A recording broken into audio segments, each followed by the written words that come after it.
C'est l'heure de l'invité de la rédaction. Merci encore d'être avec nous et nous nous plongeons aujourd'hui dans le secteur de l'artisanat. 30 années de passion, 30 ans de pratique, 30 ans de création, Moustapha Kambou, artisan ivoirien, est l'un des fondateurs de l'association des fiers artisans et bijoutiers de Côte d'Ivoire. Il célèbre cette année ses 30 années de carrière, une célébration qui a été l'occasion pour les artisans de Côte d'Ivoire de plancher sur différentes réflexions pour le développement de l'artisanat. Merci encore, Monsieur Kambou, d'être avec nous. C'est moi. Alors, 30 ans de carrière, 30 ans de métier, quand vous jetez un regard en arrière, quel bilan vous pouvez faire vous-même sur ce parcours? Je vous remercie pour l'opportunité que vous m'offrez de pouvoir parler de ces 30 ans de carrière.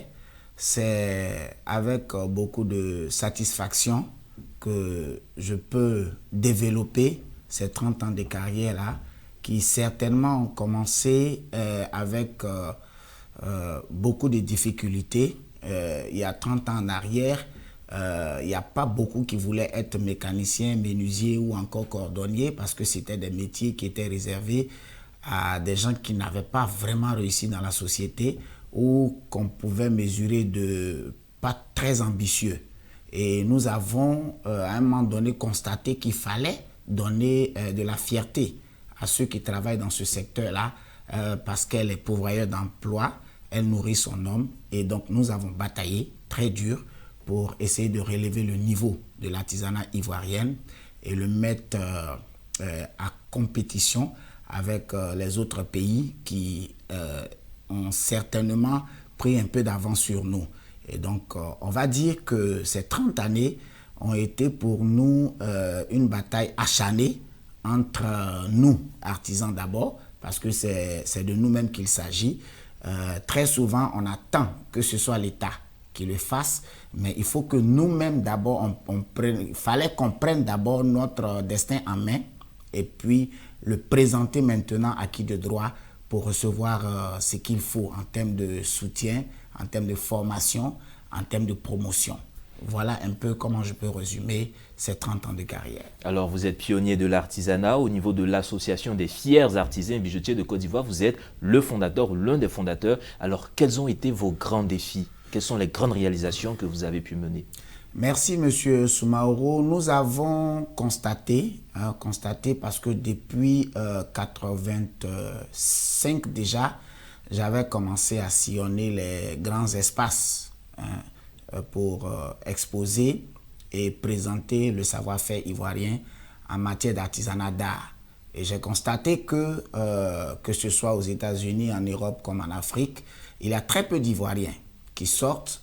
Il y a très peu de nos articles qui sont présentés sur les grandes surfaces.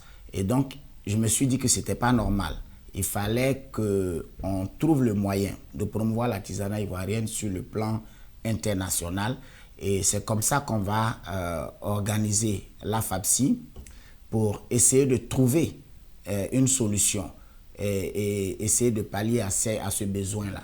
Alors, on va donc, avec la FAPSI, commencer à organiser des expositions et des foires, des journées ivoiriennes à l'étranger, et ce qui va nous permettre de pouvoir nous retrouver dans les grandes surfaces pour exposer le savoir-faire ivoirien au monde entier. Je veux pour preuve le dernier voyage que nous avons fait au Portugal. Il y avait 36 drapeaux et seule notre présence a permis au drapeau ivoirien de flotter sur la foire internationale du Portugal, de Lisbonne. Comme pour dire qu'il y a partout ce besoin-là de promouvoir l'artisanat ivoirien. Et la Côte d'Ivoire a pris un peu de retard, je le disais tantôt. Il faille que les acteurs du secteur eux-mêmes se mettent au travail pour relever ce défi-là, parce qu'il est très important. Notre artisanat étant très riche, on a besoin de sortir pour vendre ce que nous savons faire en termes d'artisanat en Côte d'Ivoire. Et justement, cet artisanat, ce secteur, qu'est-ce qu'il représente exactement dans l'économie ivoirienne actuellement?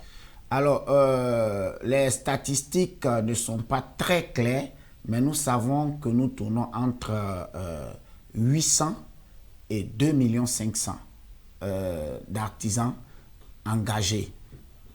Pour le secteur de l'artisanat en général, nous savons qu'il y en a pas mal qui exercent dans ce métier-là, mais qui n'ont pas été forcément enregistrés dans le répertoire national. Récemment, nous avons vu le ministre prendre les choses en main et je crois que c'est quelque chose qui va se faire d'un moment à l'autre. Mais nous savons que c'est le secteur qui emploie le plus de chômeurs en Côte d'Ivoire. Il y a plus de 5 millions de personnes qui pratiquent ce métier. Il y a 8 branches et 245 métiers dans l'artisanat. Et vous pouvez imaginer que toutes ces personnes et leurs familles représentent quand même beaucoup pour l'économie ivoirienne. Et vous qui êtes dans ce secteur, est-ce qu'on peut dire ces dernières années, ou bien peut-être même bien avant, il existe une politique réelle d'insertion, de formation d'abord vers les métiers de l'artisanat et d'insertion? Ça a pris du temps, mais c'est quand même en train de se faire. Je voudrais, avec votre permission, dire merci quand même à notre ministre du tutelle, le ministre Anoblé Félix, qui a initié vraiment de grands chantiers, qui a pris de grandes initiatives pour essayer de permettre aux artisans d'être fiers déjà de leur métier et de promouvoir tous les différents secteurs qui sont dans l'artisanat.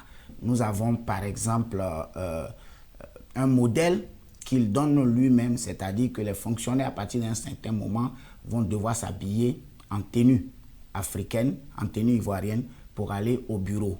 Et ça, c'est un signal très fort. C'est des choses qu'on attendait il y a longtemps de cela. Donc, on peut dire qu'au niveau politique, la chose est en train de se faire. Et à partir du moment où le politique s'engage, je pense que tout peut se faire. Alors, on parle beaucoup d'artisanat, c'est vrai, mais ces produits, ce que vous fabriquez, ce que vous concevez, il va arriver un moment où vous devrez produire en grande quantité. Alors, est-ce que vous êtes prêt à faire cette mutation, à utiliser les nouvelles technologies en griffe, l'industrialisation pour produire en masse, pour vraiment répondre aux besoins du marché? C'est justement ça qui est en train d'être mis en place. Il y a des années en arrière, on a eu beaucoup de problèmes, beaucoup de soucis, de lacunes à ce niveau-là. Mais nous avons des structures comme la GAFA PME qui est engagée pour la formation des artisans à la production et à la formalisation. Nous travaillons à aider la plupart des artisans à sortir de l'informel pour se mettre au formel parce qu'il n'y a que comme ça qu'on peut essayer d'industrialiser notre artisanat. Alors, disons que ça va prendre du temps, mais on va y arriver par la grâce de Dieu. On va y arriver par la grâce de Dieu. On parle de quitter le secteur informel pour aller au formel. Ça demande à payer peut-être un peu plus de taxes, un peu plus de redevances. Est-ce qu'au niveau de la fiscalité, vous pensez qu'on peut tenir, vous pouvez tenir, ou bien il y a des doléances, des sollicitations qui pourraient être mises en place pour permettre aux artisans de vivre pleinement de leur art, malgré tout ce qui est taxes et fiscalité? À ce niveau, je pourrais vraiment dire un grand merci à la Chambre nationale des métiers qui lutte pour le secteur de l'artisanat en termes de fiscalité. Un artisan a le choix. Il a plusieurs possibilités de choisir son régime. Et puis, selon ses préférences, selon ses ambitions, il peut soit aller aux impôts, soit rester dans les fiscalités communales. Et donc, nous, aujourd'hui, nous avons en Côte d'Ivoire, avec le Code de l'artisanat, la grâce, la chance, je vais le dire, de pouvoir travailler sans pour autant subir de grosses pressions fiscales. Et donc, ça se négocie entre les communautés, les associations, les fédérations et les différents appareils des impôts. Merci encore, M. Moustapha Kambo. Je rappelle que vous êtes président, vous avez été président de l'AFAPSI, mais vous êtes le fondateur de l'AFAPSI, l'Association des fiers artisans et bijoutiers de Côte d'Ivoire. Et avec vous, on essayait de voir un peu comment est-ce que l'artisanat peut être utilisé pour une relance économique inclusive dans nos pays. Mesdames et messieurs, vous pourrez retrouver cet entretien sur notre site internet www.mediantv.com. Agréable suite au programme sur nos antennes.